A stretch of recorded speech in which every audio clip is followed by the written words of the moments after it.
My name is Asma Abou Ezzeddine Rasamny, and I'm the founder of Malaak Organization. So Malaak was founded in 2012, right after the refugee crisis in Syria. We had an influx of Syrian refugees crossing the borders. So being in the north was practical for the situation because we're very close to the Syrian border. We host 250 children at the center. So to give you a little idea of the center, the organization has founded the center, and the center is a safe campus for Syrian refugees. Most of them are children aged 6 to 16. So the Lebanese Ministry of Higher Education, a couple of years back, decided that all Syrian kids need to attend Lebanese public schools. But because the Lebanese public schools are full in the morning shifts, what they've done is a very noble thing. They've opened up classrooms, the same classrooms, but in the afternoon shift for the Syrian kids. So Syrian children go to second shift schools, which means they start around 2:30 and end around 6. As amazing as it is, the biggest problem is that Syrian kids have a problem adapting in the Lebanese curriculum because it's very different, and the biggest problem is always foreign language. So in Akkar, it's French. In other areas like the Bekaa Valley, where you have a lot of refugees as well, it's English. And foreign language was never introduced in Syrian in any way. So what our center does in the morning for these kids is kind of like a tutoring service. It is a retention program that supports them with their homework for them to be able to go in the afternoon with, understanding the subject, getting help with their homework, owning what they have to present in class, so they're more confident, and the rate of dropouts decreases when you.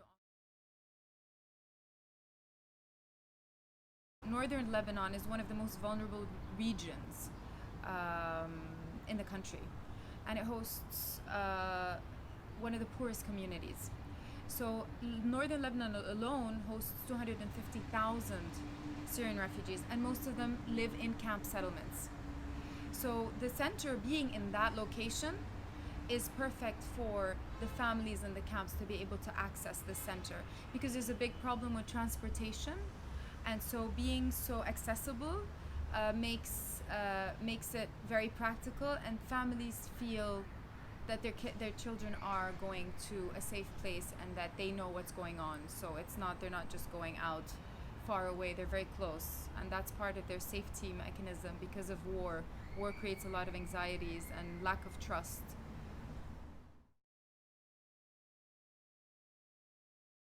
So there's a lot of sensitivity between the Lebanese and the Syrian community. So the way I've dealt with it, being a Lebanese myself who grew up in Damascus, is I make sure to empower the host community. So a lot of my staff, a lot of the people that work on ground are Lebanese, and they help the Syrian kids. So it creates a balance.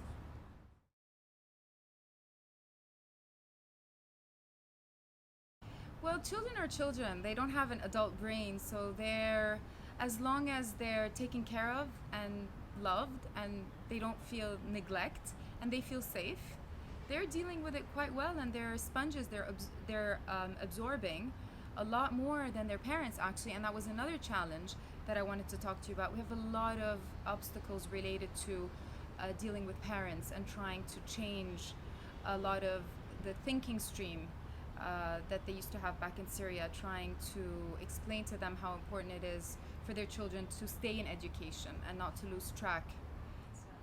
So basically introducing to them subjects like violence, that you do not teach a child by being violent, was one of our biggest obstacles as well.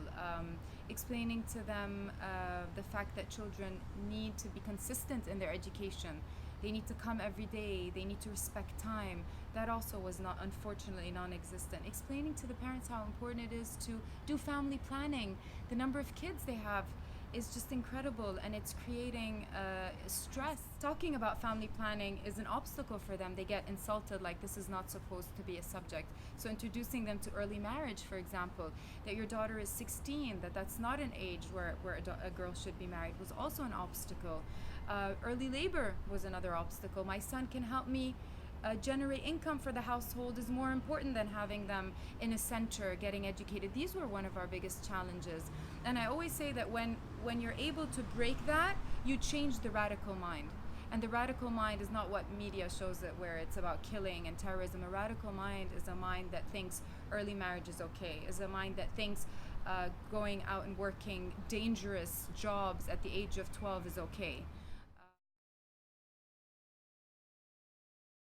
A lot of stuff. There's too many stuff that make you sad. Um,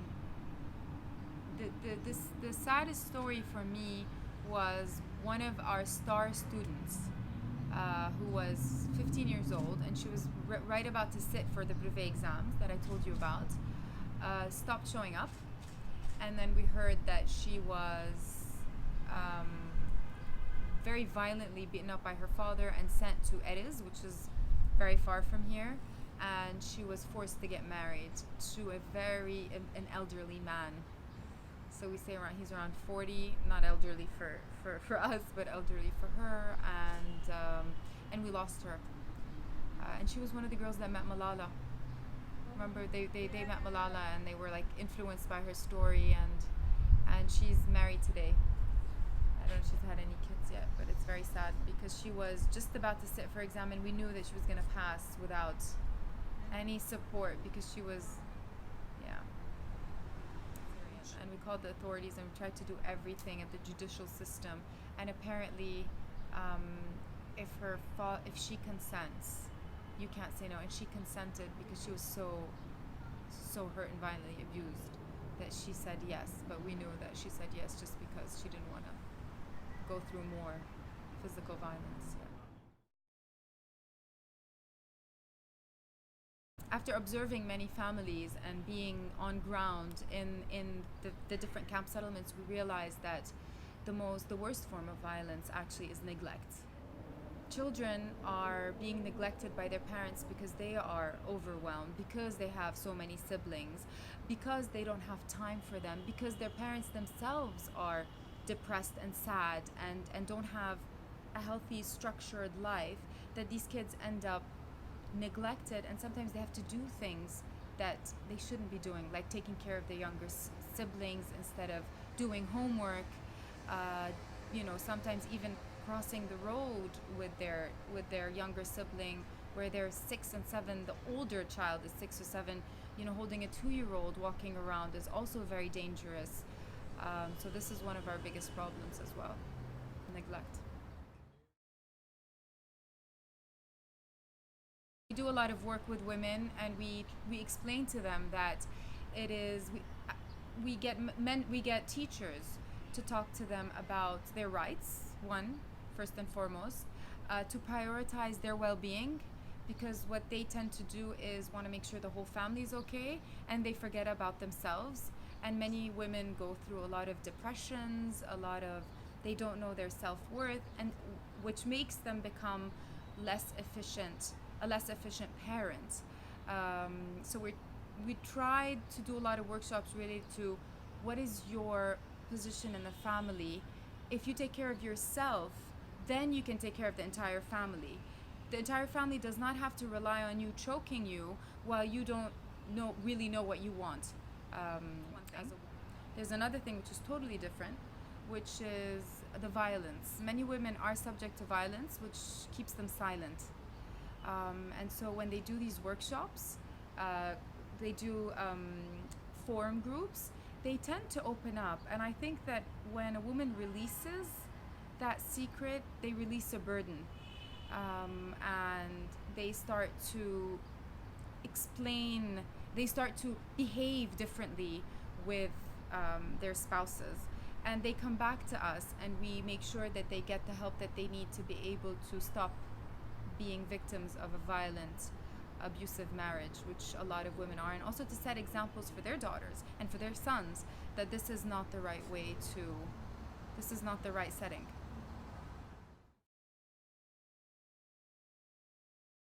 They're very violent because the Syrian man has lost his home, lost his country, lost his status in the hierarchy, which is very important in the culture, and they feel hopeless, And so the only way to let out their anger, unfortunately, is through violence. Plus, many of them, to be honest and straightforward, had violent parents as well. So that's where we're trying to break that cycle of violence. So they don't know any better. And a lot of our culture think men should not get psychological help, that men don't go through post-traumatic stress disorder, that men are strong enough to be able to deal with their mental health alone, but that's not true. They need a lot of help.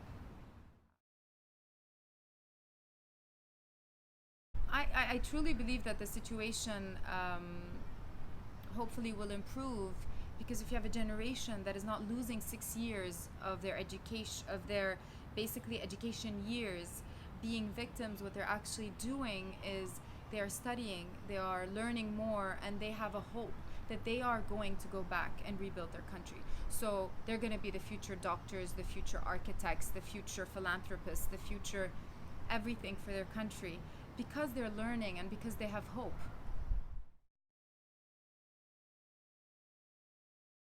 I think that being a refugee is an unwanted status for anyone. So I truly believe that all families would like to go back home one day. Definitely. And I think the more you educate the families, the more they have the strength and the will to want to go back. The less they're educated, the lazier they are, the more they decide to stay and just wait for donations and not become self-sufficient. Wow, I've learned I've learned so much. um, I think the biggest thing I've learned, maybe it's cliche for me to say, but it's the reality, is to never give up on specifically a child, because they're always they are so resilient, and they're always ready to learn and to change. Never give up. Never say, this is hopeless, because it's not hopeless. Absolutely. So we have this amazing kid, and today I just got the phone call, so it's the perfect question to ask. His name is Azzeddine. Azzeddine has sat for the brevet. You know what the brevet exams are? It's the public exams in Lebanon, which you do in grade 9. And when you do them, you can be fully integrated in the Lebanese public schooling system. So we've had a couple of children pass last year, which was one of, I guess, the biggest successes of Malaak, that these kids were able to pass the Lebanese public school exams, which are very different and very difficult compared to the Syrian system. So we have this child called Azzeddine. He's a remarkable kid. He's almost 17, and he did not pass the brevet exams twice in a row, but he's super intelligent and is very on track in many subjects. Yet he had difficulty in completing the exams. And so we realized that he just needed a psychological assessment to rule out any learning disorder. It turned out he had weak psychomotricity in his hands, and he just needed 25% extra time. And so I was able to get him a authorization from the Ministry of Education granting Izzeddine more time and somebody to actually write out the test for him.